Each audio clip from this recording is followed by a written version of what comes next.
السلام عليكم. أتمنى تكونوا بخير وعلى خير في صحة جيدة. الجو صافي، ولكن البرد ماشي البرد قوي مي كاين. أتمنى تكونوا بخير وعلى خير. درنا الشتاء المغرب، المنطقة المغربية كاملة وإفريقيا، كاع الناس اللي ما عندهمش الشتاء. فوالا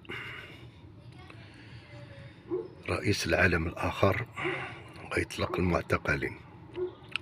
بطبيعة الحال المعتقلين دي دغوا كوما، ولكن كثير من الناس معتقلين الرأي كيديروهم في لو كوما في القانون العام في الجزائر، باش ما يقولوش عندهم معتقلين سياسيين كيوجهوا لهم التهم كيغوليف دي دغوا كوما وكيدخلوهم للسجن.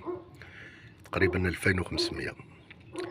هنا السؤال المطروح، واش بوعلام صنصال غيكون من ضمن هذه؟ واش هاد الخرجة اللي شفنا كثير من الناس بما فيهم الأذناب ديالهم كابن سديرة يطلبوا بإطلاق سراح الناس وخفض التوتر في البلاد؟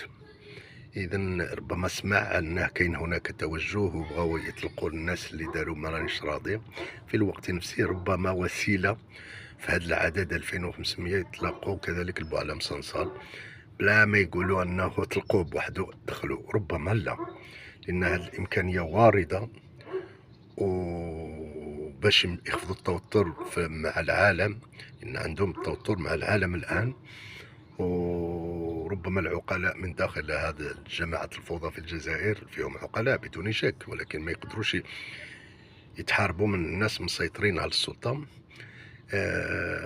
قالوا ماشي هذه هي الطريقة، أحسن نطلقوا لهذا ونبعدوه علينا ونخفضوا التوتر في علاقتنا مع السوق الأوروبية المشتركة، وكذلك لأن عندهم أكورد داسوسياسيون. ربما لأن ولاو الناس كيطلبوا كذلك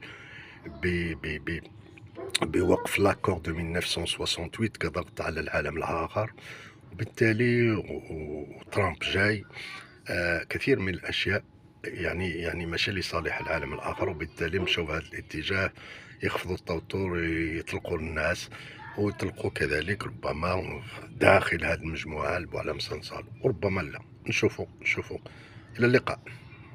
وما نكثروش عليه الهضره، لان بدينا كنقولوا راه غيطلقوا له في هذه المجموعه غيسمحوا لنا ما يطلقولوش